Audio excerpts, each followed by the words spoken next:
El frío documento del divorcio yacía sobre la pulida y gélida madera de la mesa, sus letras como agujas clavándose en mis ojos. Afuera, una tormenta rugía en la sierra de Guadarrama, con relámpagos que rasgaban el cielo negro azabache. Exactamente como mi alma en este momento, rota y tempestuosa, tomé el bolígrafo y firmé. Mi trazo fue tembloroso pero decidido. Se acabó. 5 años de mi juventud, 5 años de amor y dedicación a una familia, para finalmente recibir a cambio una traición y un cero absoluto. Javier, el hombre al que una vez llamé esposo, estaba de brazos cruzados, su mirada fría, sin un ápice de nostalgia. A su lado estaba Isabel, la que fue mi mejor amiga. Ahora se acurrucaba en el pecho de Javier, con una mirada de triunfo que no se molestaba en ocultar. Su sonrisa burlona era otra puñalada en mi corazón ya plagado de cicatrices. Ahora que has firmado, coge tus cosas y vete.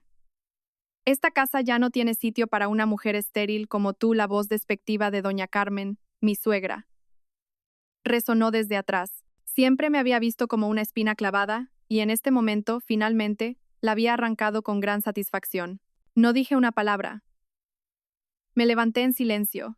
Tomé la pequeña maleta que ya me habían preparado, que solo contenía unas pocas prendas viejas y los escasos recuerdos que mi madre me había dejado. No recibí ni un céntimo de nuestros bienes comunes, desde la casa hasta nuestros ahorros. Lo habían calculado todo, usando las mismas triquiñuelas contables que yo misma le había enseñado a Isabel para tenderme una trampa, acusarme de malversación y obligarme a irme con las manos vacías para evitar una demanda. ¡Qué ironía!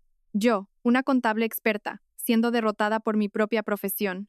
Salí por la puerta de lo que una vez fue mi hogar sin mirar atrás. La lluvia torrencial me azotó el rostro con una frialdad cortante.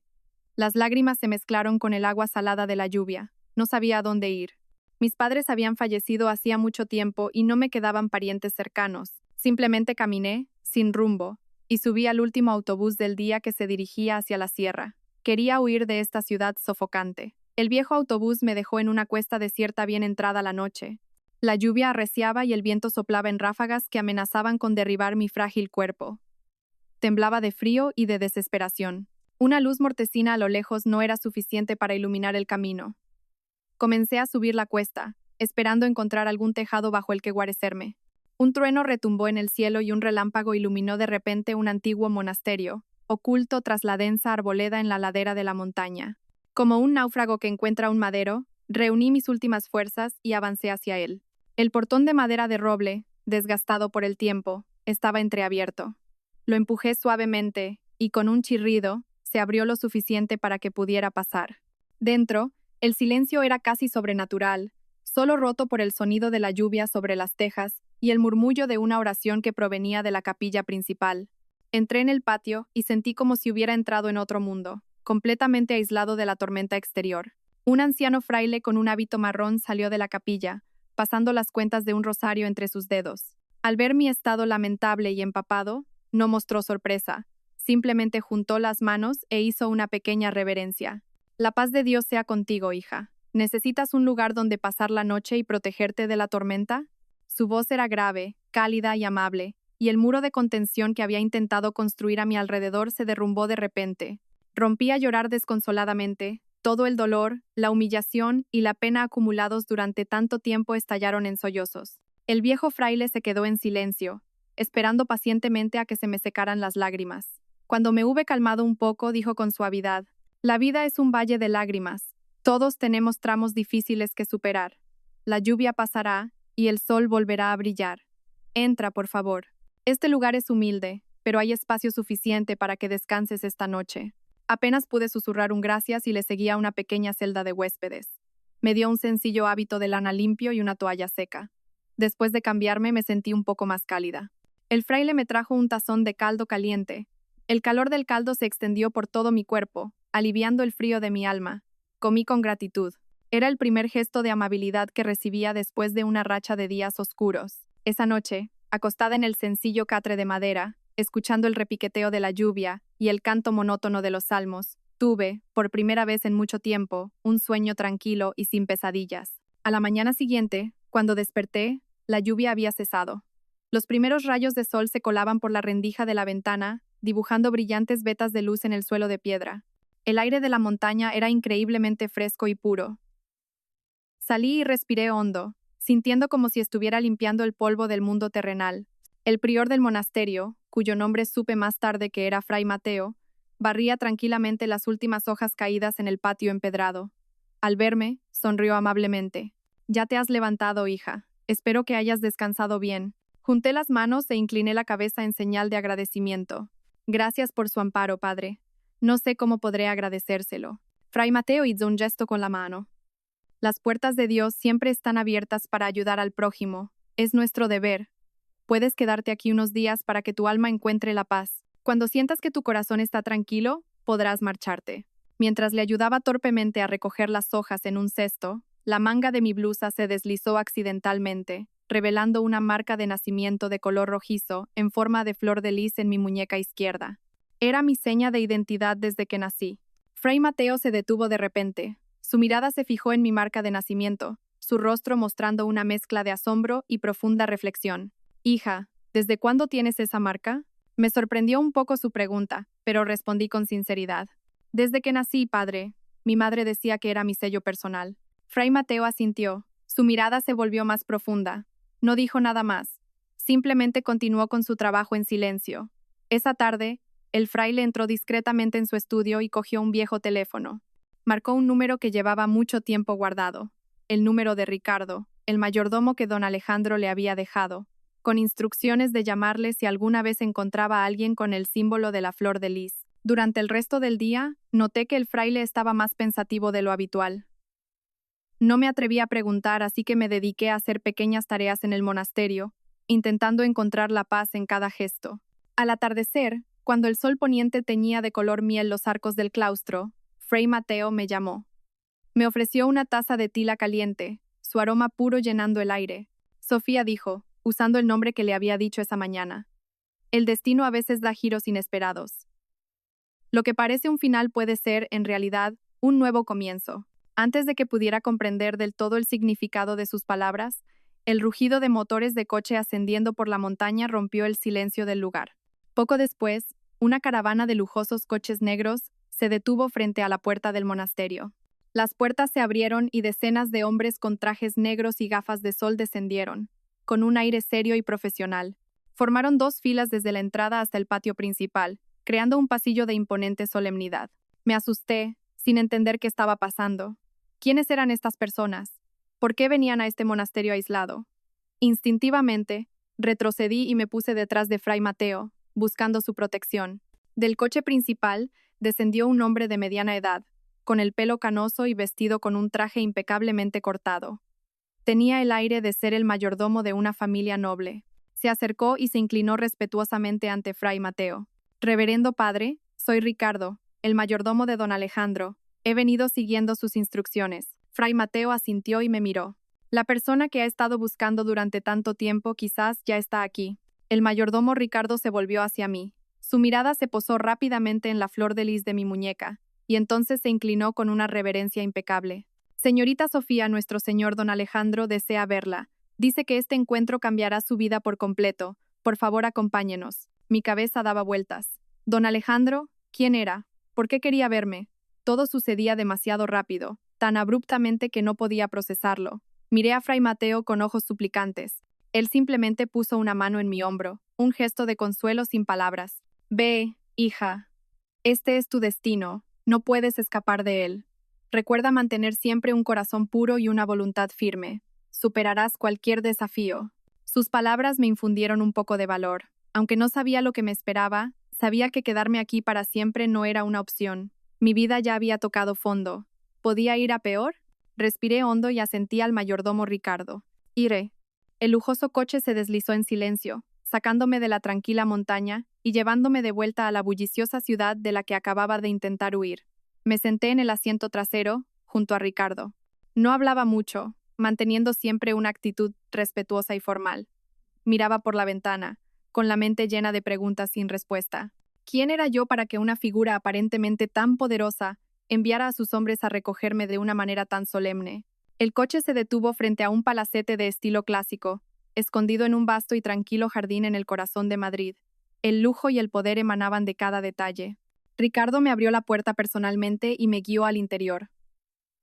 Dentro, el ambiente era solemne, casi pesado. Me llevaron a un espacioso despacho, decorado con un estilo minimalista pero increíblemente elegante. En la pared principal, una pantalla gigante estaba encendida. En ella, un hombre mayor de cabello completamente blanco, rostro bondadoso pero ojos increíblemente agudos, estaba sentado en una silla de ruedas, mirándome directamente. Aunque solo era una imagen, pude sentir un aura de autoridad que emanaba de él. Hola Sofía, soy Alejandro de la Vega, presidente del Grupo Solaria. Su voz era grave y cálida, pero con un peso invisible. Grupo Solaria. El nombre me resultaba muy familiar. Era uno de los conglomerados privados más grandes de España, con operaciones en múltiples sectores y un valor de miles de millones de euros. Había leído sobre ellos en la prensa económica. ¿Pero qué tenía que ver todo esto conmigo? Señor, no lo entiendo. ¿Por qué ha enviado a sus hombres a buscarme?, pregunté tímidamente. Don Alejandro sonrió, una sonrisa algo cansada pero aún cálida. Sé que todo esto es muy repentino para ti, pero no me queda mucho tiempo.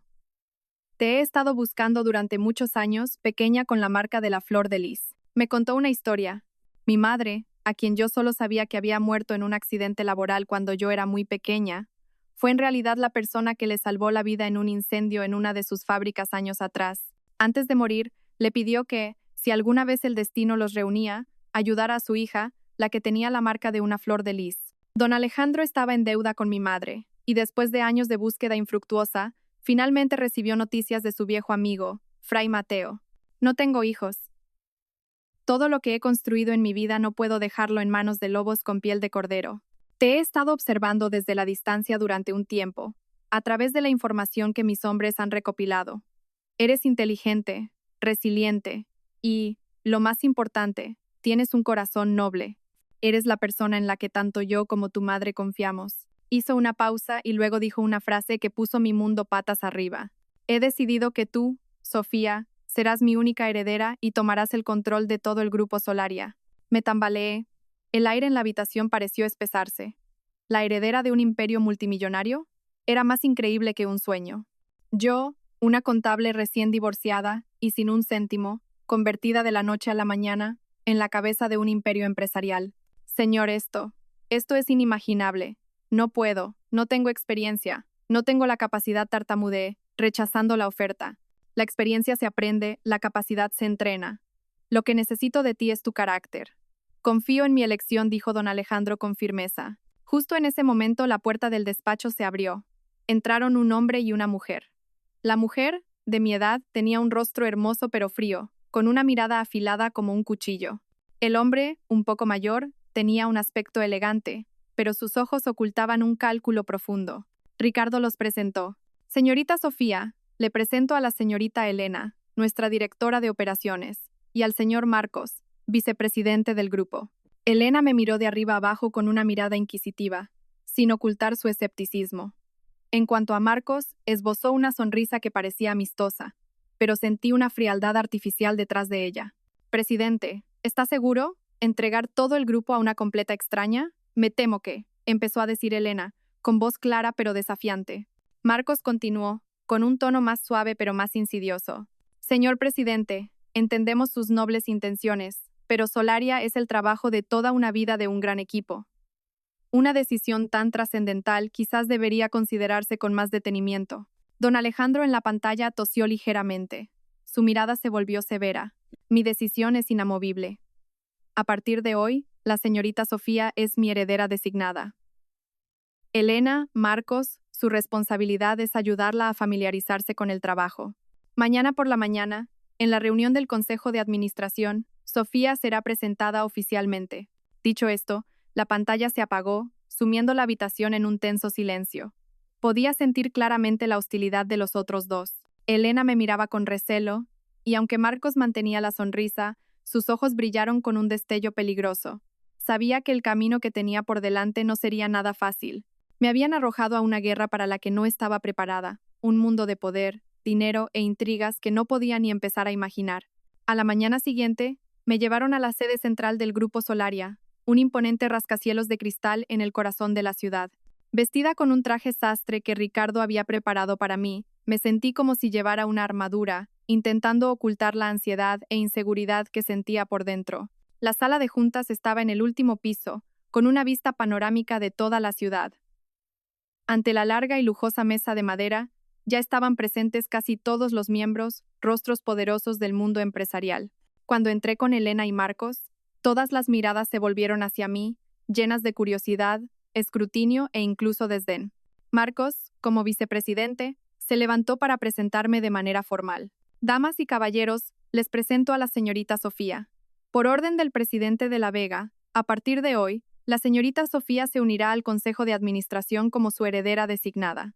Un murmullo se extendió por la sala. Podía oír susurros como: «No es más que una niña, ¿qué truco habrá usado?».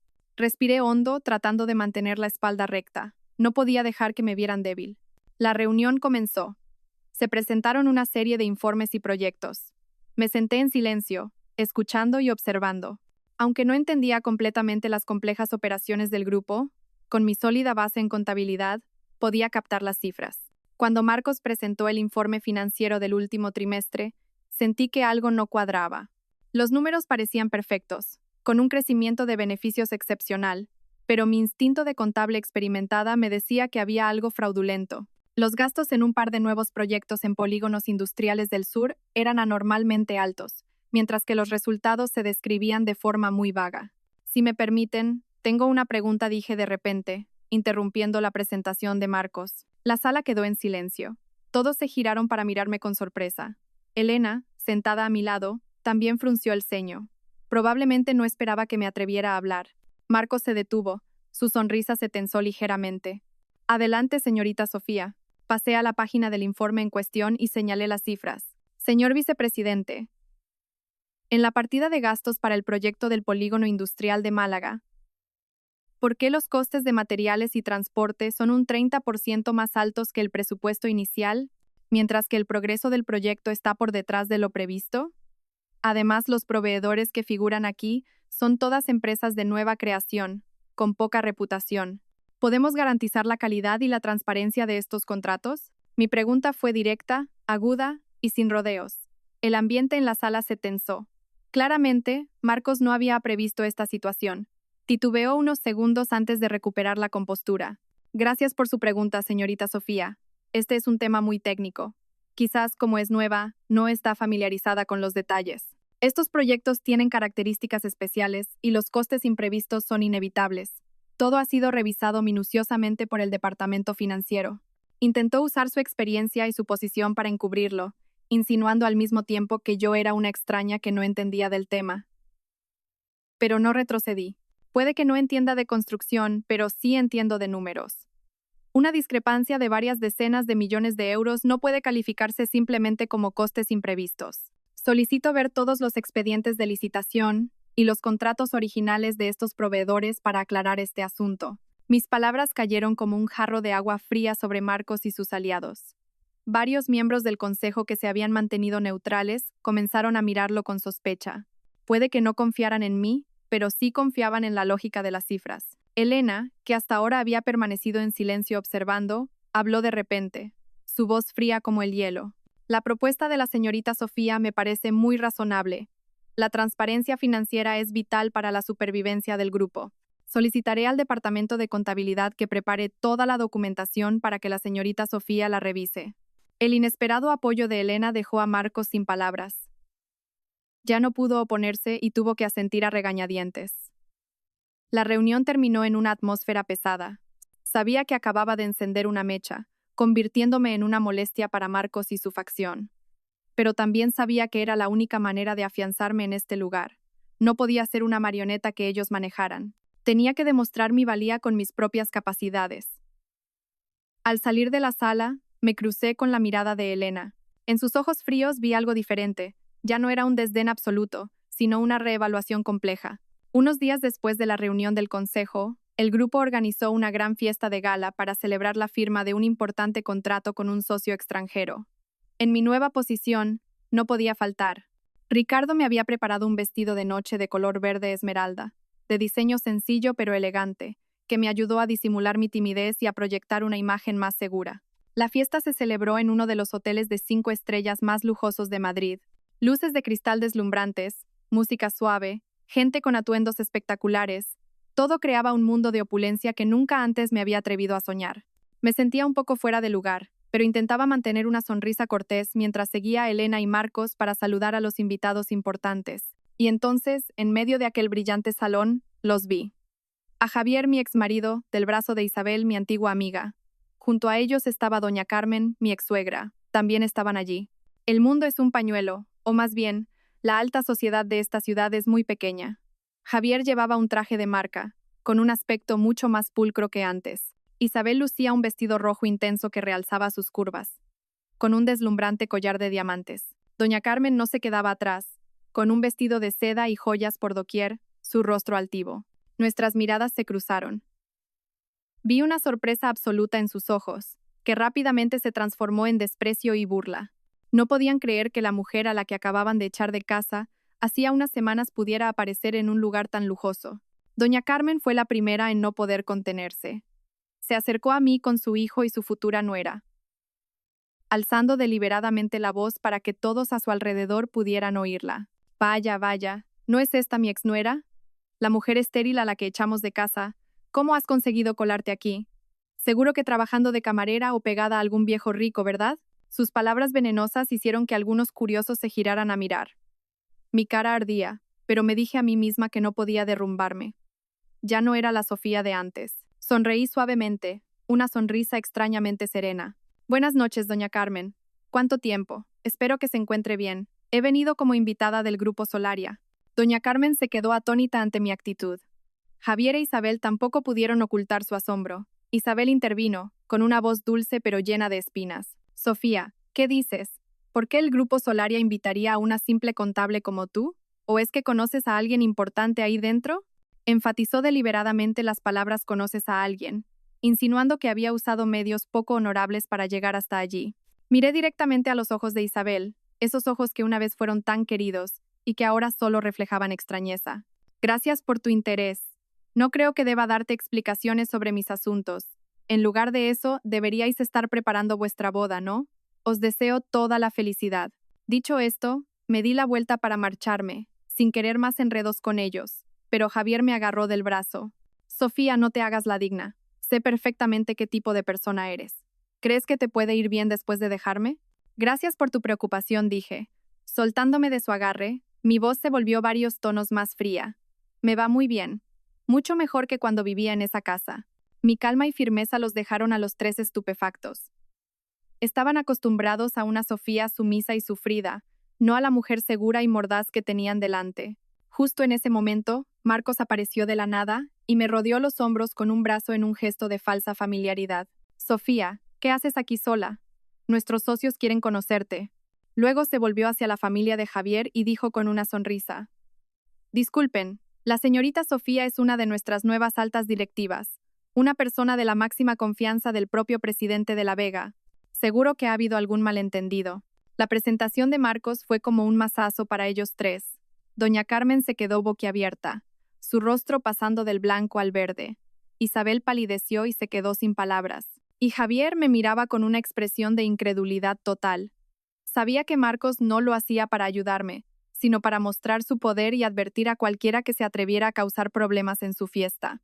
De todos modos, le agradecí en silencio por haberme sacado de esa situación. Después de alejarme de ellos, busqué un rincón tranquilo en un balcón para tomar aire. Mi corazón todavía estaba agitado. En ese momento, escuché por casualidad una conversación entre Javier y un hombre desconocido en un rincón oscuro cercano. Tranquilo, todo está bajo control. Aunque esa mocosa haya entrado, no podrá hacer nada. Nuestro plan sigue en marcha como estaba previsto, susurró Javier. El otro hombre respondió. Más vale ser precavido. No olvides cuál fue tu propósito inicial al acercarte a ella. Todo debe mantenerse en secreto. La breve conversación me heló la sangre. ¿Propósito inicial? ¿Un plan? ¿Acaso mi matrimonio, la traición de Javier e Isabel, no había sido una coinculación casual? ¿Era parte de una conspiración planeada desde el principio? Una terrible sospecha comenzó a crecer en mi interior. Las palabras que escuché en la fiesta no dejaban de atormentarme. Mi matrimonio había sido una trampa. Eso significaba que alguien había querido controlarme mucho antes de que yo entrara en Solaria. ¿Quién era esa persona? ¿Era Marcos? Todo parecía demasiado coincidente. Mi llegada había interrumpido el plan de alguien, y ahora me encontraba en el ojo del huracán de una conspiración que no podía prever. Esa sospecha me impulsó a actuar. No podía quedarme de brazos cruzados esperando a que el enemigo moviera ficha. Necesitaba saber a quién y a qué me enfrentaba. Empecé por lo más cercano, mi propio pasado y el de mi madre. Recordé las palabras de don Alejandro. Mi madre había sido empleada de Solaria.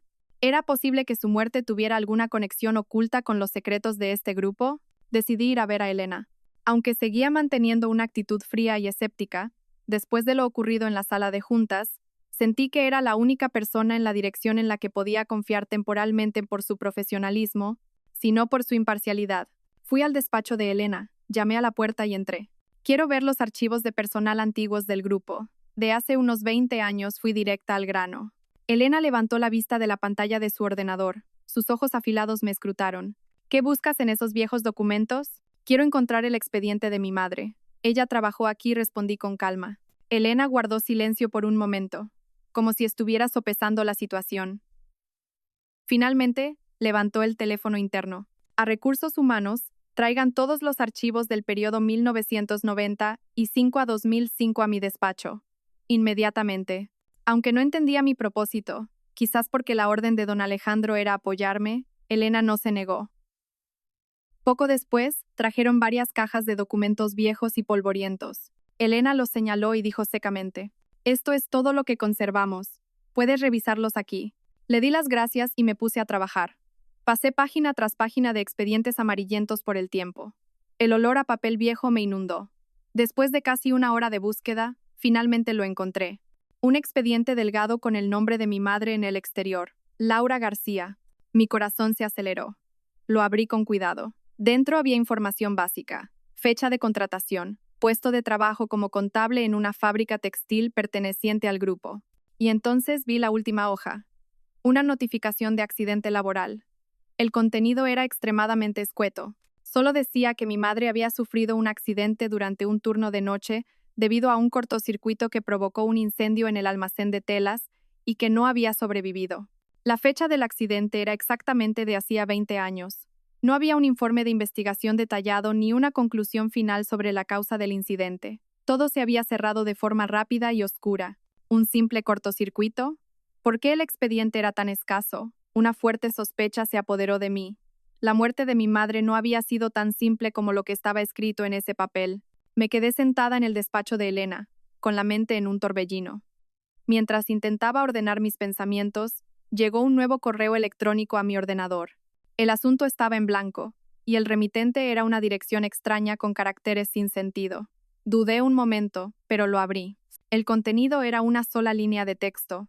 La muerte de tu madre no fue un accidente. Ve al puerto de Valencia. Busca a un hombre llamado El Cicatriz. Debajo una única letra. P. Me sobresalté. ¿Quién había enviado este correo? ¿Cómo sabían que estaba investigando la muerte de mi madre? ¿Y quién era P? ¿Quién era ese tal Cicatriz en el puerto de Valencia? Un torbellino de preguntas inundó mi mente. Este misterioso correo era a la vez aterrador y un rayo de luz en la oscuridad. Confirmaba que mis sospechas eran correctas y me daba la primera pista. Aunque fuera frágil y peligrosa, sabía que estaba a punto de adentrarme en un camino lleno de peligros para descubrir la verdad. El misterioso correo electrónico fue como una antorcha en la densa niebla que me rodeaba. Valencia. El Cicatriz. Aunque no sabía si el remitente era amigo o enemigo, no podía ignorar esta única pista. Sabía que este viaje estaría lleno de incertidumbre. Mi enemigo, el que había ocultado su crimen durante 20 años, no me dejaría desenterrar el pasado sin más. Decidí actuar en secreto. Le pedí permiso a Ricardo para tomarme unos días libres para atender un asunto familiar en mi pueblo natal. No especifiqué a dónde iba, simplemente inventé una excusa para no levantar sospechas. Ricardo, aunque algo preocupado, respetó mi decisión e hizo los arreglos para un coche discreto. Sabía que me estaban vigilando, probablemente hombres de Marcos, así que cada movimiento debía ser extremadamente cuidadoso. A la mañana siguiente partí temprano. El coche me sacó de Madrid en dirección a la ciudad portuaria. Durante todo el trayecto, mi corazón estuvo apesadumbrado. ¿Sería este hombre una buena persona? ¿Sería el encuentro una trampa? Pero la idea de la muerte turbia de mi madre me impulsaba, dándome valor. Valencia me recibió con un sol abrasador y el aire salado del mar. El puerto era enorme, ruidoso y complejo. El rugido de los barcos, el chirrido de las grúas y los gritos de los trabajadores creaban una sinfonía caótica. El olor a pescado, a gasoil y a mar se mezclaban en una atmósfera densa. Encontrar a un hombre solo con el apodo del cicatriz en un lugar tan vasto y concurrido era como buscar una aguja en un pajar. Empecé a preguntar en los pequeños bares del puerto donde solían reunirse los estibadores. Al principio todos me miraban con recelo. Una mujer bien vestida como yo claramente no pertenecía a ese lugar. Pero con paciencia y algunas propinas, finalmente obtuve información. El cicatriz era una figura bastante conocida allí. Había sido un tipo duro, pero ahora estaba retirado y dirigía una pequeña cuadrilla de estibadores. Me indicaron que fuera a un viejo almacén en un callejón estrecho. Encontré la dirección. El almacén era oscuro y húmedo. Un hombre de unos 60 años, de cuerpo robusto pero marcado por el tiempo, estaba sentado en una vieja silla de madera, dando una larga calada a un cigarrillo. Su rostro era curtido, y una larga cicatriz le cruzaba la ceja izquierda. Era él. «Disculpe, ¿es usted el cicatriz?», pregunté, tratando de que no me temblara la voz. Levantó la vista y me miró entrecerrando los ojos. «¿Quién eres tú? ¿Qué quieres de mí?» «Me llamo Sofía. Alguien me dijo que usted sabía algo sobre mi madre, Laura García, la que murió en el incendio de la fábrica textil de Solaria hace 20 años». Al oír el nombre de mi madre y el del grupo, la expresión del hombre cambió de inmediato. Se puso a la defensiva y agitó la mano. «Te equivocas de persona. No conozco a ninguna Laura ni sé nada de Solaria. Señor, sé que tiene miedo, pero soy su hija. Necesito saber la verdad. Por favor, ayúdeme», dije con fervor, con los ojos llenos de lágrimas. El hombre me miró en silencio durante un largo rato. Quizás mi sinceridad y el dolor en mis ojos lo conmovieron. Suspiró, miró a su alrededor como si temiera que alguien lo escuchara y me hizo una seña para que entrara en el almacén. «Es verdad, conocí a tu madre». Laura era una mujer buena y valiente, su voz se volvió grave. «En aquel entonces, yo era el encargado del almacén en la fábrica. Tu madre era contable y descubrió que el subdirector de la fábrica, un tal Marcos, estaba conspirando con gente de fuera para desviar materiales de la empresa. Ella estaba reuniendo pruebas para denunciarlo. Así que fue Marcos». Sentí una oleada de ira. Entonces, el incendio. «No fue un accidente», afirmó con rotundidad. «Fue un incendio provocado para silenciarla y destruir todos los libros de contabilidad y las pruebas que tu madre tenía. Fue Marcos. Escuché por casualidad una conversación suya con sus matones, pero en ese momento yo estaba solo y no me atreví a hacer nada. Después, me dieron una paliza que casi me mata y me echaron de la fábrica. Tuve que venir aquí a buscarme la vida». Me contó que era uno de los antiguos subordinados de confianza de don Alejandro. Pero después de aquel incidente, la facción de Marcos lo controló todo. «Sofía, ahora estás en su punto de mira. Marcos es un zorro viejo, cruel y sin escrúpulos. Tienes que tener mucho cuidado». Metió la mano en el bolsillo y sacó una vieja llave que me entregó. «Esto me lo dio tu madre antes de que ocurriera todo. Me dijo que si algo le pasaba, se la entregara a su hija. La he guardado durante 20 años. No sé para qué sirve, pero espero que te ayude». Tomé la llave temblando, sintiendo el calor de su mano. «Era una reliquia de mi madre». «Una cosa más», me dijo seriamente. «Ten cuidado con esa chica, Elena. Es la protegida de don Alejandro. Pero también fue Marcos quien la impulsó en sus inicios. Nadie sabe de qué lado está realmente. No confíes en nadie». La advertencia sobre Elena me confundió aún más. Justo en ese momento, se oyeron pasos apresurados fuera del almacén. «Viene gente. Vete». Me empujó hacia la puerta trasera. «Corre y no mires atrás». Antes de que pudiera reaccionar, varios hombres de aspecto amenazador irrumpieron en el almacén. Solo pude oír el grito del hombre y el estruendo de cosas rompiéndose detrás de mí. Apreté los dientes y corrí con todas mis fuerzas fuera del callejón, perdiéndome entre la multitud del puerto. Mi corazón latía con fuerza, el miedo y la rabia me consumían. El cicatriz estaba en peligro por mi culpa. Apreté la llave en mi mano, jurando que no dejaría que su sacrificio fuera en vano. Tenía que desenmascarar al culpable y reclamar justicia para mi madre y para todos los inocentes que habían sido perjudicados. Regresé a Madrid esa misma noche, con el corazón encogido y en estado de pánico. La imagen de El Cicatriz rodeado por aquellos matones no dejaba de atormentarme. No me atreví a avisar a la policía. Sabía lo poderoso que era Marcos. Podía fácilmente distorsionar la verdad, incluso culparme a mí. Ahora solo podía confiar en mí misma. Al llegar al palacete, intenté actuar con normalidad para que Ricardo no sospechara nada. Dije que estaba cansada y que quería retirarme pronto. En cuanto entré en mi habitación, cerré la puerta con llave y saqué la vieja llave que el hombre me había dado. Era una pequeña llave de latón, descolorida por el tiempo, con una serie de números grabados y el nombre de un antiguo banco. Sin duda, era la llave de una caja de seguridad. A la mañana siguiente, busqué la dirección de ese banco. Afortunadamente, aunque había cambiado de nombre y se había fusionado varias veces, la antigua sucursal de archivos seguía operativa.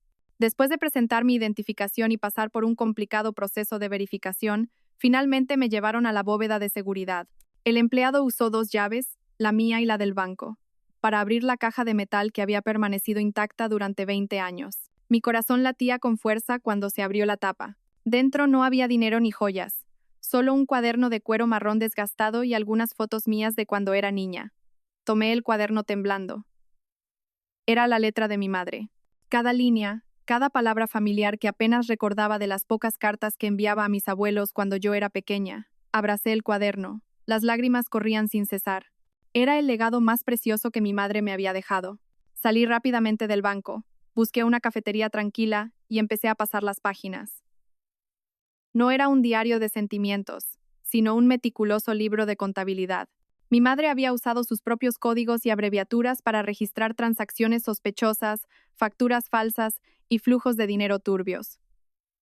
Intercaladas entre las cifras secas, había breves notas suyas, fecha X. El lote de tela del proveedor y solo contiene la mitad de la cantidad facturada. ¿Dónde está el resto? Marcos dice que es un error de transporte, pero le vi reunirse en privado con el proveedor. Fecha I. Se ha gastado una gran suma de dinero en mantenimiento de maquinaria, pero no hay ningún informe de recepción. El dinero acaba en una constructora a nombre del cuñado de Marcos. Cuanto más leía, más horrorizada y furiosa me sentía. Mi madre, con su agudeza de contable, había ido descubriendo una enorme red de corrupción liderada por Marcos. Él había estado desfalcando los activos del grupo durante mucho tiempo. Mi madre no había mirado para otro lado. Había investigado en secreto, reuniendo pruebas con la intención de desenmascararlo todo. En la última página del cuaderno, la letra de mi madre era apresurada y temblorosa. Ha empezado a sospechar de mí. Tengo que actuar rápido. He copiado algunos de los documentos más importantes y los he escondido en un lugar seguro. Si algo me pasa, espero que algún día mi hija, mi pequeña Sofía, los encuentre y reclame justicia. La última frase se interrumpía ahí. Era el mismo día en que mi madre tuvo el accidente. Cerré el cuaderno, mis manos temblaban de rabia y dolor. Mi madre había pagado con su vida por proteger la verdad, y el culpable seguía libre, ocupando una posición de máximo poder. Le debía una promesa a mi madre, la promesa de llevar al culpable ante la justicia. Este cuaderno era una prueba, pero no era suficiente. Necesitaba encontrar los documentos originales que mi madre había escondido. Justo en ese momento, sonó mi teléfono. Era Ricardo. Su voz al otro lado sonaba extremadamente preocupada y urgente. Señorita Sofía, vuelva al palacete inmediatamente. La salud del señor presidente ha empeorado de repente. Los médicos dicen que es poco probable que lo supere. Mi corazón se hundió. No podía pasarle nada a don Alejandro. Era mi único protector en este momento. Si él moría, tendría que enfrentarme sola al astuto y malvado lobo que era Marcos. Pagué rápidamente y tomé un taxi de vuelta. Mi batalla, que apenas había comenzado, ya se enfrentaba a su mayor desafío. El tiempo se agotaba. Volé hacia el palacete, con la mente en un torbellino. Apenas se detuvo el coche, salí corriendo. El ambiente en la casa era pesado, fúnebre. Médicos y enfermeras se movían apresuradamente. Ricardo estaba en la puerta del dormitorio de don Alejandro, su rostro envejecido, marcado por la preocupación y el dolor. Al verme, me hizo una seña. El señor presidente la está esperando. No le queda mucho tiempo. Entré en la habitación. Don Alejandro yacía en la cama, rodeado de un sinfín de equipos médicos. Su rostro estaba pálido, su respiración era débil, pero sus ojos, al verme, todavía brillaron con una última chispa de luz. Marcos y Elena ya estaban allí, cada uno con una expresión diferente. Marcos aparentaba dolor, pero sus ojos no podían ocultar un atisbo de satisfacción. Elena permanecía inmóvil en un rincón, con el rostro tan frío como el hielo, sin mostrar emoción alguna, lo que aumentaba mis sospechas. Sofía. Acércate. La voz de don Alejandro era débil y entrecortada. Me arrodillé rápidamente junto a la cama y tomé su mano fría y huesuda. Mis lágrimas brotaron sin control. Aunque solo lo conocía desde hacía poco, él era quien me había sacado del abismo de la desesperación, quien me había dado un propósito para vivir y luchar. Para mí, era como un abuelo, el único pariente que me quedaba. Señor presidente, tiene que aguantar. Se pondrá bien, dije con un nudo en la garganta. Don Alejandro negó con la cabeza. Una sonrisa cansada apareció en sus labios. Sé que mi hora ha llegado, no sobreviviré. Pero antes de irme, debo entregarte esto. Hizo una seña a Ricardo. El mayordomo trajo una caja de brocado rojo, la abrió reverentemente y dentro había un sello de jade, exquisitamente tallado con la forma de un dragón volador. Este es el sello corporativo de más alto rango del grupo. Representa el poder absoluto. A partir de hoy, te lo confío a ti. Don Alejandro usó sus últimas fuerzas para poner el sello en mi mano. Úsalo para proteger el trabajo de mi vida y para reclamar justicia para tu madre. Apreté el sello en mi mano. Su peso era como el peso de todo un legado, de una confianza y de una profunda enemistad. Asentí entre lágrimas. Se lo prometo, señor. Lo haré. Los ojos de Marcos brillaron con codicia al ver el sello, pero rápidamente lo disimuló. Se acercó, con voz afligida. Presidente, descanse en paz. Nosotros, junto con la señorita Sofía, llevaremos la carga del grupo. Don Alejandro no miró a Marcos. Sus ojos seguían fijos en mí. He dejado un video en el ordenador de mi despacho. La contraseña es la fecha de nacimiento de tu madre. Míralo a solas. Ese video te dirá qué hacer a continuación. Ten cuidado con los que te rodean. No todos son lo que parecen.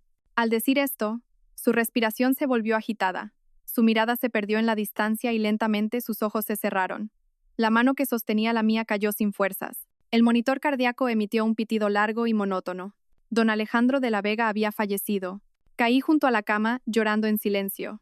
Mi único protector se había ido. A partir de este momento, tendría que luchar sola. Ricardo tampoco pudo contener las lágrimas. Marcos se apresuró a hacer una llamada, probablemente para dar la noticia y poner en marcha sus planes. Solo Elena permanecía inmóvil en su rincón. Su mirada hacia don Alejandro tenía algo muy complejo, un dolor oculto tras su fachada de hielo. Después de que los médicos completaran los trámites, caminé aturdida hasta el despacho de don Alejandro, donde lo había conocido por primera vez a través de la pantalla. Me senté en su silla, encendí el ordenador e introduje la contraseña. Apareció un archivo de vídeo. Me puse los auriculares y le di al play. El rostro de don Alejandro apareció, parecía más sano. Probablemente grabó este video hace tiempo. Sofía, cuando veas este video, probablemente yo ya no esté en este mundo. Siento haber puesto una carga tan pesada sobre tus hombros, pero no tenía otra opción. Marcos es un lobo con piel de cordero. Ha estado conspirando para apoderarse de Solaria desde hace mucho tiempo. La muerte de tu madre fue obra suya. Lo sé, pero no tengo pruebas suficientes para desenmascararlo.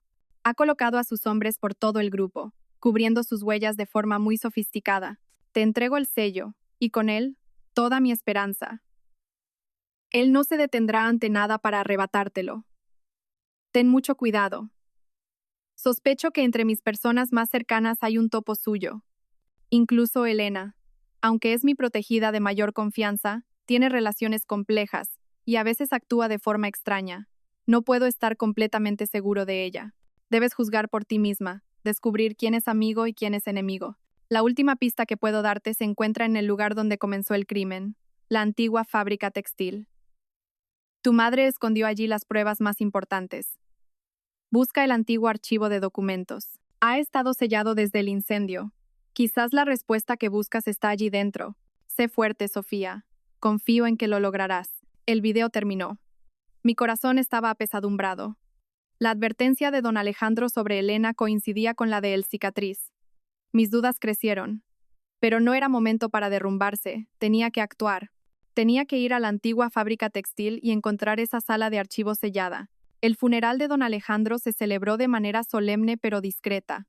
Durante esos días, Marcos se esforzó por parecer el más devoto y afligido, encargándose de todo en nombre de la familia, intentando proyectarse como el sucesor más digno ante accionistas y socios. Yo me limité a cumplir con mi deber en silencio, sin dejar de pensar en la misión que don Alejandro me había encomendado. Tan pronto como terminó el funeral, decidí actuar. La antigua fábrica textil donde murió mi madre había sido parcialmente abandonada después del incendio. Solo unas pocas naves pequeñas seguían operando a medio gas. Con la excusa de inspeccionar las instalaciones del grupo, le pedí a un chofer que me llevara allí. La vieja fábrica estaba en las afueras, un lugar sombrío y desolado. Muros de ladrillo desconchados, ventanas rotas, malas hierbas por todas partes. Caminé por pasillos antiguos, cubiertos de polvo y telarañas. Según un plano antiguo que encontré en la base de datos del grupo, la sala de archivos estaba al final del edificio administrativo, una zona casi completamente abandonada. Encontré una pesada puerta de madera, en la que todavía colgaba un precinto policial amarillento de hacía 20 años. La cerradura estaba oxidada. Usando una horquilla, un pequeño truco que aprendí hace tiempo, y después de un rato de forcejeo, la cerradura cedió con un clic. Empujé la puerta y entré. Un olor a humedad y papel viejo me golpeó. La habitación estaba oscura y polvorienta. La única luz entraba por una pequeña ventana en lo alto. Decenas de archivadores metálicos se erguían como fantasmas silenciosos. Encendí la linterna del móvil y empecé a buscar. No sabía dónde mi madre había escondido las pruebas, así que solo podía revisar cada archivador. La mayoría de los documentos estaban dañados por el tiempo y la humedad. Papel desecho, tinta borrosa. Pacientemente revisé cada carpeta, esperando encontrar alguna pista. Después de casi 2 horas, cuando estaba a punto de rendirme, noté algo extraño en uno de los archivadores del fondo. El fondo del archivador parecía haber sido forzado y vuelto a colocar. Usé todas mis fuerzas para levantar la plancha de metal. Debajo había un pequeño hueco, y dentro, cuidadosamente envuelto en varias capas de plástico, había un expediente. Mi corazón latía con fuerza. Lo abrí temblando. Eran ellos, extractos bancarios, facturas originales, contratos firmados por Marcos. Todas eran pruebas irrefutables de su desfalco, de cómo desviaba dinero a sus empresas fantasma. Esto era por lo que mi madre había arriesgado su vida para proteger. Abracé el expediente, lágrimas de alegría y dolor corrían por mis mejillas. Finalmente lo había encontrado. Con esto en mis manos, podría derrocar a Marcos y reclamar justicia para mi madre. Justo cuando estaba sumida en mis emociones, un ruido vino de la puerta. Me giré de golpe. Bajo la tenue luz que entraba del pasillo, una figura estaba de pie. Era Elena. Mi sangre se heló. ¿Por qué estaba aquí? ¿Me había seguido? Las advertencias de don Alejandro y el cicatriz resonaron en mi cabeza. ¿Qué haces aquí? La voz fría de Elena resonó en la silenciosa habitación. Su mirada estaba fija en el expediente que tenía en mis manos. Rápidamente, escondí el expediente detrás de mi espalda y retrocedí unos pasos, en alerta máxima. Esa es la pregunta que debería hacerte yo. ¿Por qué has venido? He venido a buscar lo que tienes en las manos. Elena entró en la habitación y cerró la puerta de un portazo. El sonido retumbó pesadamente, cortando cualquier vía de escape. Dámelo, Sofía. ¿Por qué debería dártelo? ¿Para que se lo entregues a Marcos? Espeté, apretando el expediente. Ya lo sé todo. Tú también eres una de sus secuaces, ¿verdad? Elena no respondió de inmediato. Solo me miró fijamente. Su expresión era increíblemente compleja. Su silencio me hizo creer aún más que había acertado. Estaba acorralada.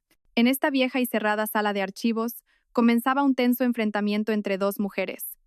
Una que guardaba los secretos del pasado y otra con una identidad misteriosa, sin saber si era amiga o enemiga. El aire en la habitación se volvió denso. Elena y yo nos enfrentamos, separadas por los viejos archivadores metálicos y una neblina de polvo. Me preparé, lista para luchar hasta el final para proteger los documentos de mi madre. Todas las advertencias sobre Elena volvieron a mi mente, convenciéndome de que era la infiltrada de Marcos. ¿Crees que soy una de las de Marcos? Elena soltó una risa fría y algo sarcástica. Si lo fuera, ese expediente ya no estaría en tus manos. Fruncí el ceño, sin entenderla. Don Alejandro fue mucho más previsor de lo que imaginas, continuó Elena. Su voz ya no era áspera, sino que se había suavizado, teñida de una lejana tristeza. Sabía que Marcos nunca dejaría en paz a su heredera. También sabía que tú sola no podrías enfrentarte a ese viejo zorro. Por eso, necesitaba a alguien que se moviera en las sombras, alguien que pudiera protegerte y al mismo tiempo ponerte a prueba. Elena se acercó más. No parecía tener intención de atacarme. Mi actitud fría, mi escepticismo hacia ti desde el primer día. Todo formaba parte del plan del presidente. Quería ver si tenías el coraje y la inteligencia para resistir la presión. Quería que encontraras el camino por ti misma, que descubrieras la verdad sin depender de una ayuda servida en bandeja. Mi mente daba vueltas. ¿Qué significaba esto? ¿Todo era una prueba? No te creo, mantuve mi postura defensiva. Elena suspiró.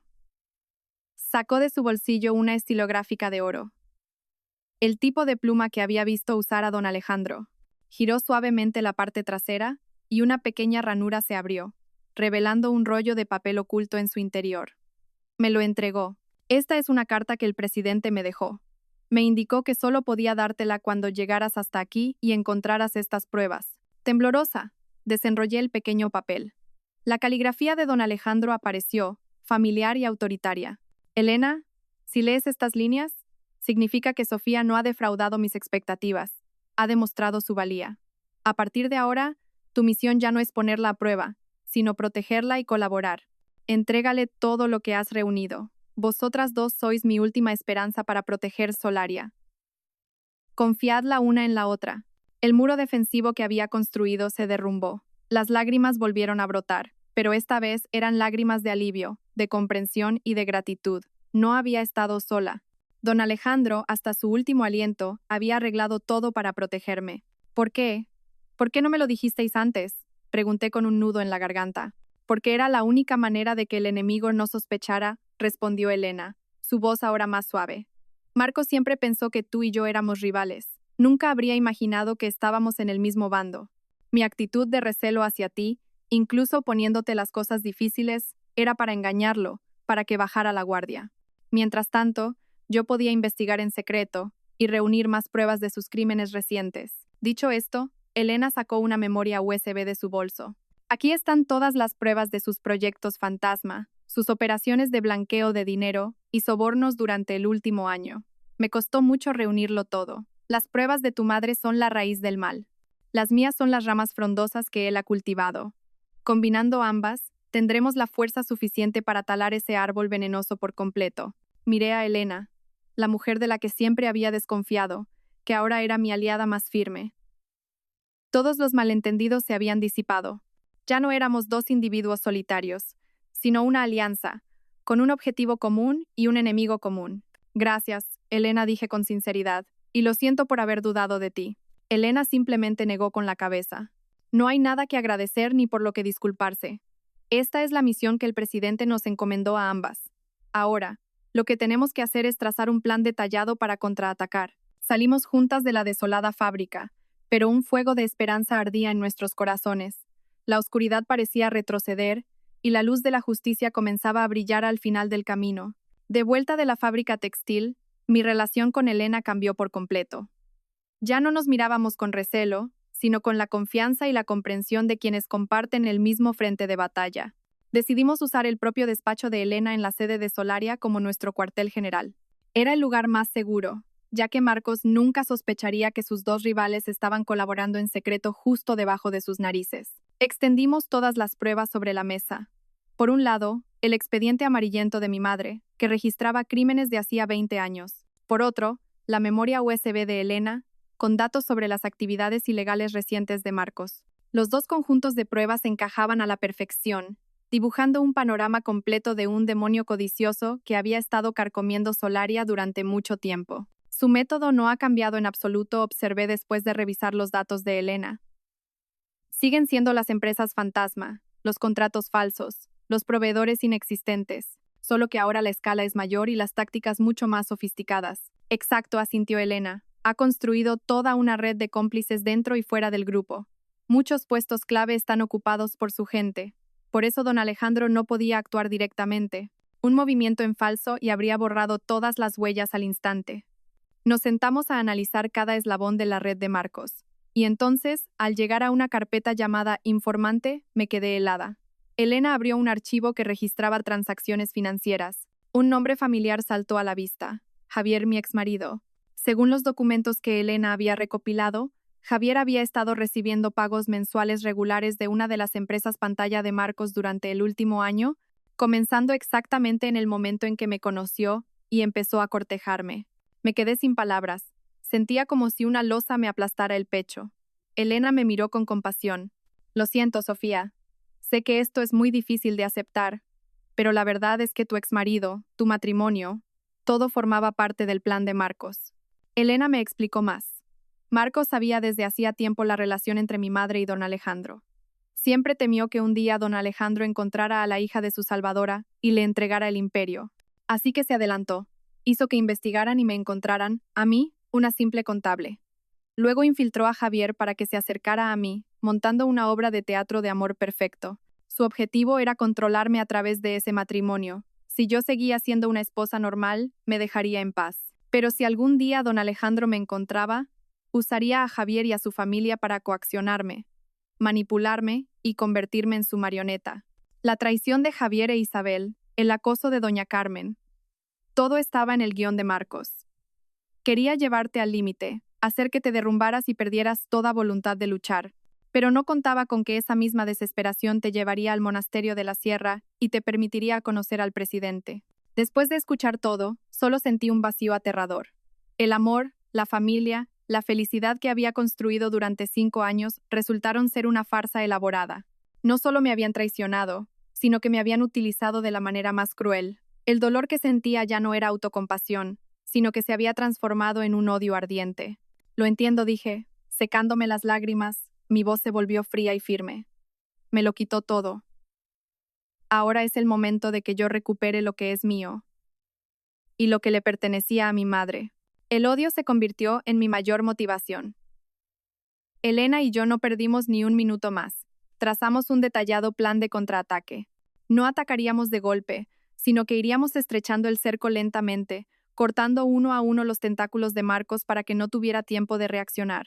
Primero, debemos congelar sus proyectos fantasma, propuse, señalando la lista de proyectos de construcción de polígonos industriales que había cuestionado en mi primera reunión. Esta es su mayor fuente de dinero ilegal. Si la cortamos, será como cortarle la cabeza a una serpiente. Elena asintió. Ahora tienes el sello supremo. Tienes plena autoridad para hacerlo. Convoca una reunión de emergencia del Consejo de Administración. Daremos el primer golpe. Una sólida alianza se había formado. Un plan meticuloso estaba trazado. La verdadera batalla acababa de empezar. A la mañana siguiente, usando el poder que me confería el sello de Jade, solicité a mi secretaria que convocara una reunión de emergencia del Consejo de Administración. La notificación se envió solo 2 horas antes de la reunión, lo que impidió que nadie, especialmente Marcos y su facción, tuviera tiempo de prepararse o conspirar. Entré en la sala de juntas con Elena a mi lado. Mi expresión era fría y decidida, sin rastro de la timidez de la primera vez. Coloqué la caja de brocado que contenía el sello sobre la mesa, justo delante de Marcos, un acto silencioso que afirmaba mi autoridad suprema. Marcos me miró. Sus ojos brillaban con molestia y recelo. No entendía qué me proponía. Damas y caballeros, me levanté. Mi voz clara y firme resonó en la sala.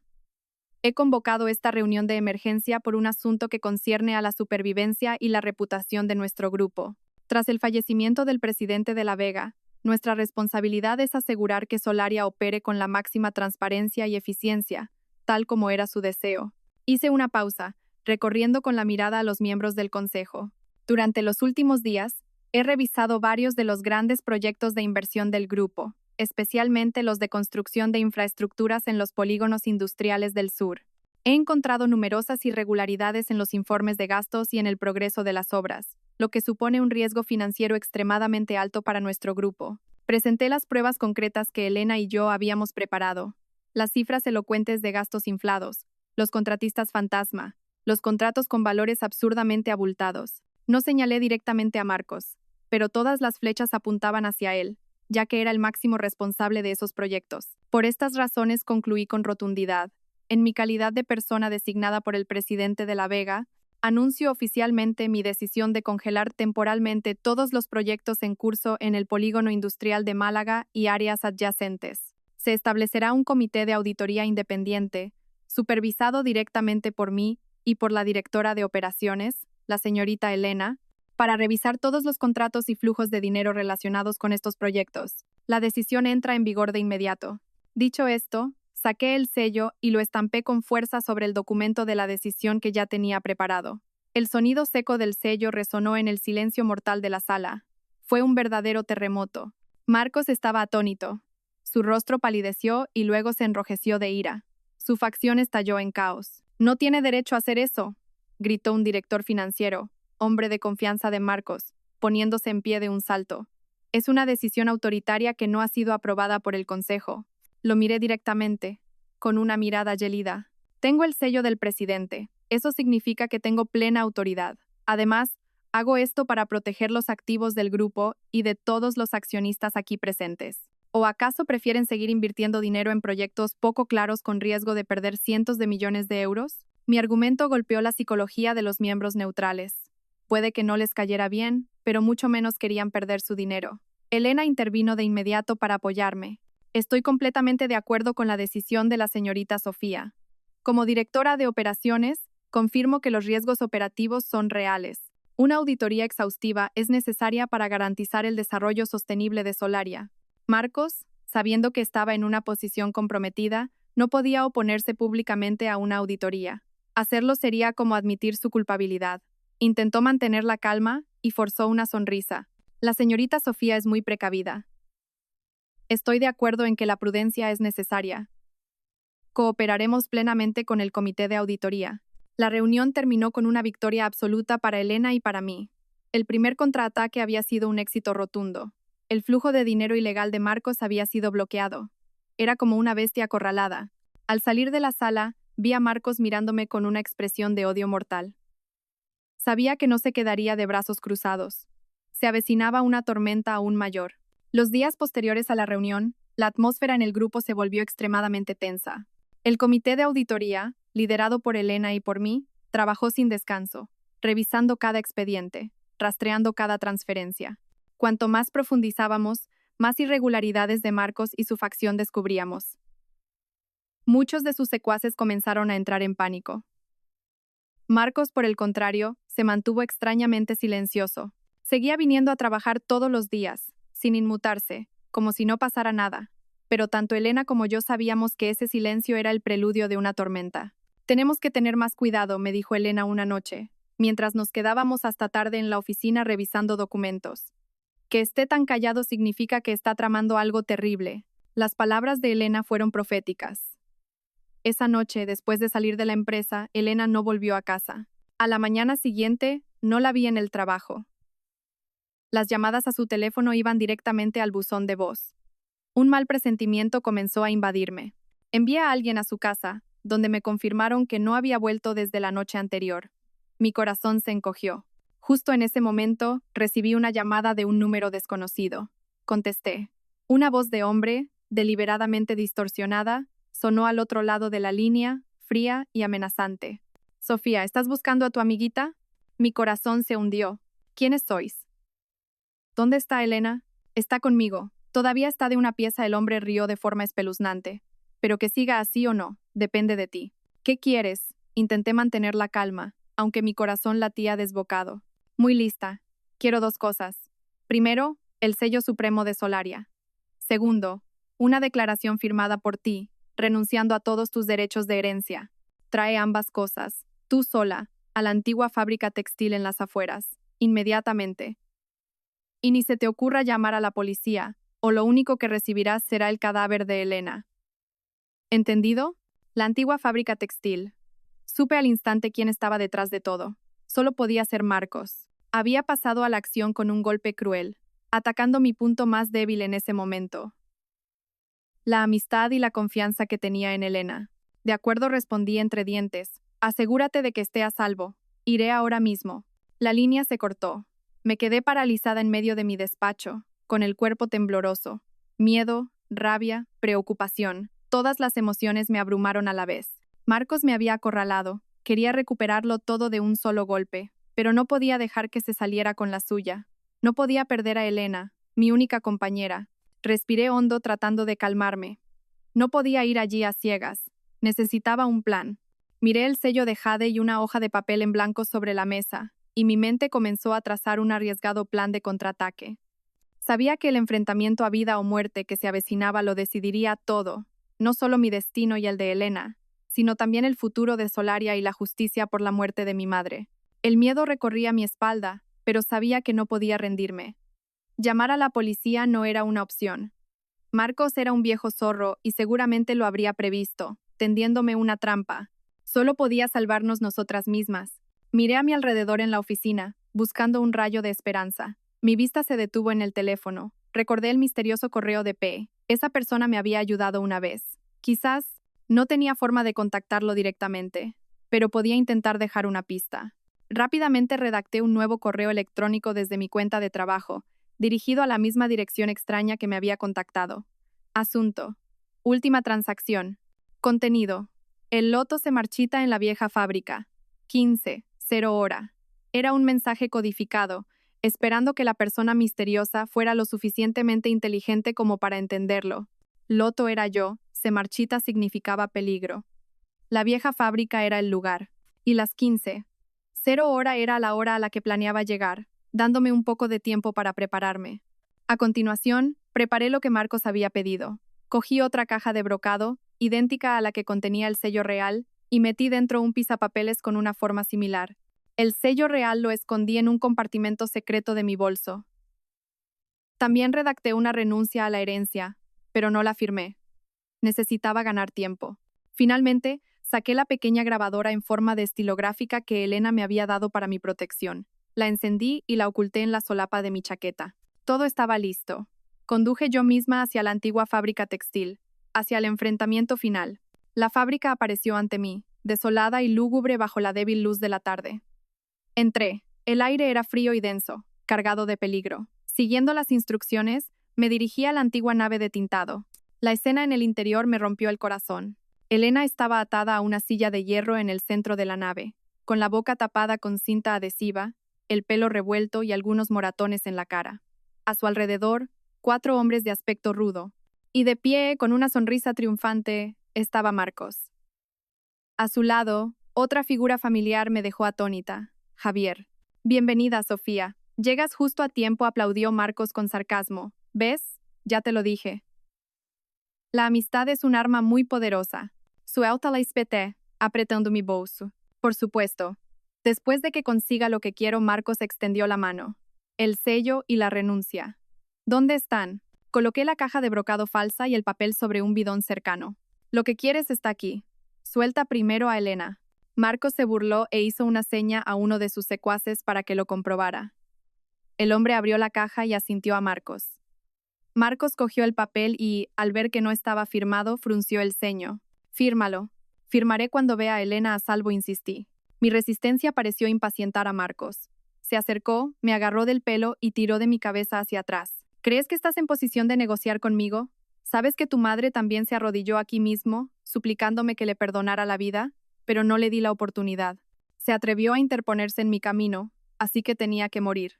La cruel confesión de Marcos fue como una daga en mi corazón, pero al mismo tiempo, fue grabada claramente por la estilográfica. Eres un demonio, dije entre dientes. Gracias por el cumplido, rió Marcos con sadismo. Y hoy, su hija tendrá el mismo final. Cuando consiga Solaria, os reuniré a las 2 en el más allá.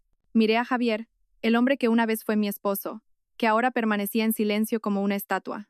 Javier, mira lo que estás haciendo. Estás ayudando al hombre que mató a mi madre y que ahora quiere matarme a mí. Javier se sobresaltó. En sus ojos había un atisbo de duda, de culpa. No se atrevió a mirarme a los ojos. Yo, no tenía otra opción. No tenía otra opción. Marcos se echó a reír. No es más que un peón en mi tablero, Sofía. Un hombre incompetente y codicioso. Le di un poco de dinero, una vida de falso lujo, y estuvo dispuesto a vender a la mujer con la que compartía su vida. Patético. Las palabras de Marcos hirieron el último resquicio de orgullo de Javier. Apretó los puños, su rostro palideció. Justo cuando Marcos se regodeaba en su victoria, una sombra se lanzó desde las vigas del techo de la nave. Rápido como un rayo, derribó a los 2 secuaces más cercanos. Todos se quedaron atónitos. Reconocí a esa persona. Alto, delgado, de movimientos ágiles. Era el hombre misterioso de la fiesta. Era P. ¿Quién coño eres tú?, gritó Marcos, sacando una pistola de su chaqueta. P no respondió. Corrió hacia Elena y cortó sus ataduras. Los otros 2 matones y Javier se lanzaron a atacarlo. Se desató una pelea. Aprovechando el caos, corrí hacia Elena. ¿Estás bien? Estoy bien, jadeó Elena, pero sus ojos seguían llenos de determinación. Marcos, viendo que la situación se le iba de las manos, enloqueció y me apuntó con la pistola. Todos quietos o la mato. Pero antes de que pudiera apretar el gatillo, un disparo resonó a su espalda. Marcos se quedó rígido. La pistola se le cayó de las manos. Se dio la vuelta lentamente, mirando a la persona que le había disparado con total incredulidad. Quien sostenía la pistola era Javier. Un silencio sepulcral se apoderó de la nave tras el disparo. Marcos, agarrándose el hombro ensangrentado, Retrocedió tambaleándose, mirando a Javier con una mezcla de odio y asombro. Tú, traidor. Cometí un error terrible. La voz de Javier temblaba, pero sus ojos brillaban con una determinación nunca antes vista. No puedo dejar que hagas daño a nadie más. La rebelión de Javier pareció ser la gota que colmó el vaso. Marcos rugió como una bestia herida. Se abalanzó locamente sobre Elena, que era la más cercana. La agarró por el cuello y le puso una daga en la garganta. ¿Queréis morir todos juntos? Pues os concederé el deseo. Justo en ese momento, desde el exterior, las sirenas de la policía resonaron, cada vez más cerca. La puerta principal de la nave fue derribada de un portazo. Decenas de policías armados irrumpieron, rodeando toda la zona. Tiren las armas. Marcos supo que no tenía escapatoria. Apretó aún más el cuchillo, usando a Elena como escudo humano mientras intentaba retroceder. No os acerquéis o la mato. En medio de la tensión, una figura vestida de negro surgió de entre los secuaces de Marcos. Era una chica joven, de rostro hermoso, pero con una mirada de locura. La reconocí de algunas fotos. Era Lidia, la única hija de Marcos. «Papá, yo te protegeré», gritó, apuntando su pequeña pistola caóticamente hacia la policía. «Lidia, no», gritó Marcos, pero era demasiado tarde. Para neutralizar la amenaza, un policía se vio obligado a disparar. Un disparo seco resonó. Lidia cayó al suelo. La bala le había alcanzado en el pecho. «Lidia». Marcos lanzó un grito desgarrador, soltó a Elena y corrió hacia su hija. El dolor de perder a su hija lo derrumbó por completo. Aprovechando ese momento, la policía se abalanzó, reduciendo y arrestando a Marcos y a todos sus cómplices. Elena y yo fuimos rescatadas. P. se desvaneció rápidamente en las sombras antes de que la policía pudiera identificarlo. Javier, después de disparar a Marcos, se quedó quieto, soltó el arma y levantó las manos para ser esposado. Resultó herido en la pelea, pero no de gravedad. Me miró por última vez, una mirada compleja llena de arrepentimiento, culpa y un atisbo de alivio. Mientras nos sacaban de la nave, un taxi se detuvo bruscamente. La puerta se abrió y doña Carmen, mi ex-suegra, salió corriendo desesperada. Probablemente había recibido noticias y había venido a toda prisa, solo para encontrarse con la escena de su único hijo, esposado y pálido, siendo conducido por la policía. «Javier, hijo mío, ¿qué ha pasado?», gritó, intentando acercarse, pero la policía se lo impidió. Cuando se dio cuenta de que todo había terminado, sus piernas flaquearon y se desplomó en el suelo, llorando desconsoladamente. La imagen de aquella mujer, antes tan poderosa y arrogante, ahora completamente destrozada, no me produjo satisfacción, solo una amarga tristeza por el ciclo del karma. Toda la facción de Marcos en Solaria cayó esa misma noche. Con su confesión grabada y todas las pruebas que Elena y yo habíamos reunido, nadie pudo negar su culpabilidad. Un imperio criminal construido durante 20 años fue finalmente derribado. La justicia, aunque tardía, finalmente se había cumplido. La batalla había terminado, pero sus ecos persistían, pesados y dolorosos. Aunque el mal había sido atrapado, la victoria no era completa. Sentada en el despacho de don Alejandro, mirando la ciudad iluminarse, me sentía vacía. Había conseguido justicia para mi madre, había protegido Solaria, pero el hombre que había confiado en mí, y me lo había dado todo, ya no estaba. El dolor de perder a un ser querido, a un abuelo honorable, me golpeaba ahora con toda su fuerza. Ojalá hubiera podido estar aquí para presenciar este momento.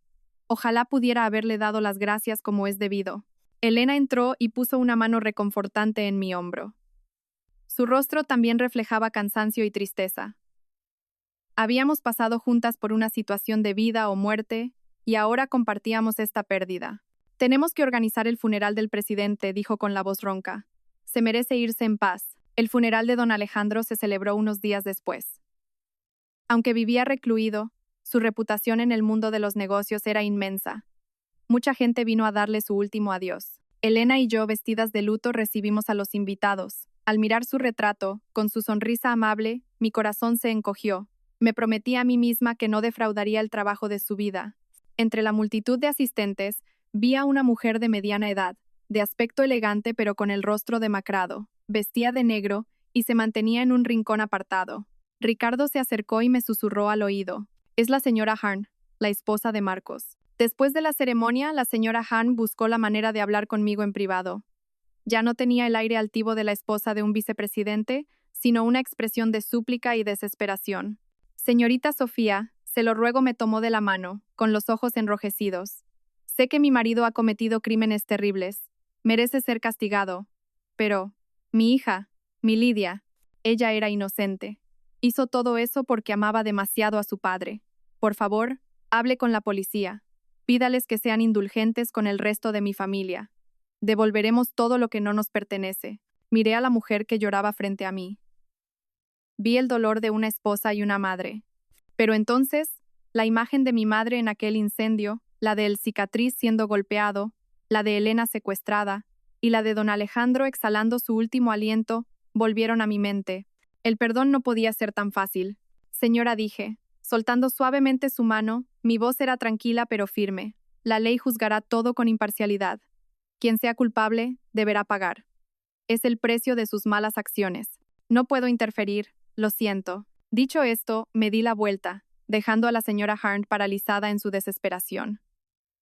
No sentí ninguna satisfacción, solo una melancolía persistente. El odio pasaría, pero las cicatrices que deja son para siempre. Lo importante ahora era mirar hacia adelante, reconstruir todo desde las cenizas que Marcos había dejado. Una semana después del funeral de don Alejandro, cuando las cosas en el grupo empezaban a estabilizarse, recibí un mensaje de un número desconocido. Nos vemos en la cafetería de siempre. P. Sabía que era él. Tenía muchas preguntas que hacerle. ¿Quién era? ¿Por qué me había ayudado? Fui al punto de encuentro, una pequeña cafetería en un callejón tranquilo. P. ya estaba esperando en un rincón apartado, con su aspecto sencillo y silencioso de siempre. Gracias por todo, dije para empezar. Si no fuera por ti, Elena y yo no habríamos salido vivas de allí. P. simplemente asintió, removiendo su café solo. No te ayudé a ti. Solo estaba terminando mi trabajo. ¿Tu trabajo? Pregunté sorprendida. Fue entonces cuando P. levantó la vista para mirarme. En sus ojos vi una tristeza y un odio profundamente ocultos. Mi padre fue un socio cercano de don Alejandro y un pequeño accionista de Solaria comenzó su historia, con voz grave y ronca. Era un hombre bueno e ingenuo. Siempre confiaba en los demás. Y confió en la persona equivocada. Confió en Marcos. P. me contó que, más de 20 años atrás, Marcos había utilizado tácticas sofisticadas para engañar a su padre y hacerle firmar contratos desventajosos, arrebatándole poco a poco toda su empresa y sus bienes. Su padre, consumido por la amargura, enfermó y murió. Su madre, rota por el dolor, se marchó sin dejar rastro. Su familia quedó destrozada. En aquel entonces, P. era solo un niño y tuvo que vivir con parientes. Creció con el juramento de vengar a su padre y desenmascarar a Marcos. Dediqué toda mi juventud a seguirle, a reunir pruebas de sus crímenes. Entré a trabajar como un empleado cualquiera en una de sus filiales para acceder a información. Enviarte el correo electrónico y darte la pista sobre el cicatriz fue parte de mi plan. Quería usar tu posición legítima para iniciar la guerra. Tu aparición fue una sorpresa, pero una sorpresa beneficiosa para mi plan. Te estuve siguiendo en la fábrica. Cuando supe que habían secuestrado a Elena, supe que era el momento decisivo. Avise a la policía, pero para garantizar vuestra seguridad, decidí actuar primero. Ahora todo tenía sentido. P. y yo, aunque éramos extraños, compartíamos un enemigo y un propósito. Sin saberlo, nos habíamos convertido en aliados en esta lucha. Ahora que todo ha terminado, ¿qué piensas hacer?, le pregunté. P. miró por la ventana, con la mirada perdida. La venganza está cumplida. La justicia se ha hecho. Me iré de este lugar. Buscaré a mi madre. Empezaré una nueva vida, una vida sin odio. Se levantó, dejó dinero para el café sobre la mesa. Adiós, presidenta. Le deseo mucho éxito al frente de Solaria. Dicho esto, P. se dio la vuelta y se fue. Su silueta se perdió entre la multitud de la calle, silenciosa y decidida. Me quedé sola, con un profundo sentimiento de gratitud. La vida es realmente asombrosa. Siempre hay personas que aparecen en silencio para ayudarte en los momentos más difíciles, y luego se van discretamente cuando su misión ha terminado. Varias semanas después, cuando la tormenta había pasado por completo, el abogado personal de don Alejandro nos citó a mí y a los miembros clave restantes del Consejo de Administración para la lectura del testamento. La ceremonia tuvo lugar en la gran sala de juntas del grupo. El ambiente era solemne. El anciano abogado, un amigo de confianza de don Alejandro, rompió el sello del testamento y leyó cada cláusula con voz clara y precisa. La mayor parte de la fortuna personal de don Alejandro fue donada a fundaciones benéficas, hospitales y escuelas. La parte restante, y la más importante, eran todas sus acciones en el Grupo Solaria. Y finalmente, la totalidad de mis acciones en el Grupo Solaria, junto con el máximo poder ejecutivo representado por el sello presidencial, se la cedo a la señorita Sofía García, hija de mi benefactora, la señora Laura García. Confío plenamente en la capacidad, la inteligencia y la integridad de la señorita Sofía.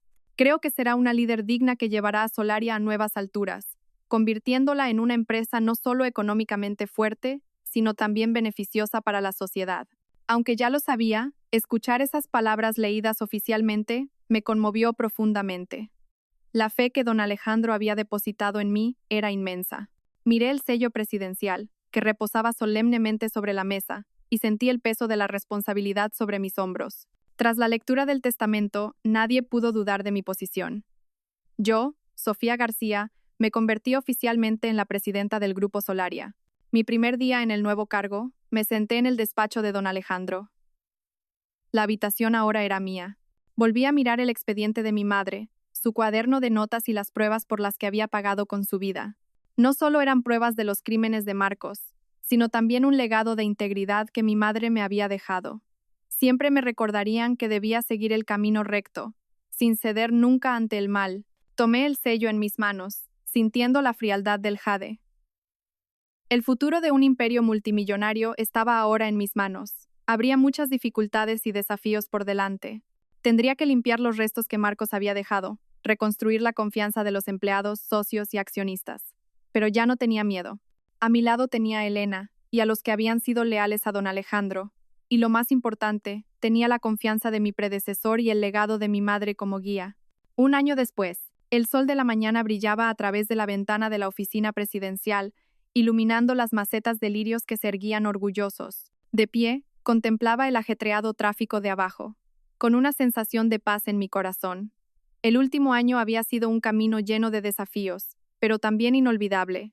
Bajo mi liderazgo y con el apoyo incondicional de Elena, ahora vicepresidenta, el Grupo Solaria había experimentado una transformación espectacular. Llevamos a cabo una reestructuración completa, eliminando todos los elementos corruptos, construyendo un entorno de trabajo transparente, profesional y centrado en las personas. Los proyectos fantasma de Marcos fueron reemplazados por inversiones reales y beneficiosas para la comunidad. Los ingresos y beneficios del grupo no solo no disminuyeron, sino que crecieron de forma sostenible. La reputación de Solaria en el mercado se restauró y alcanzó un nuevo nivel.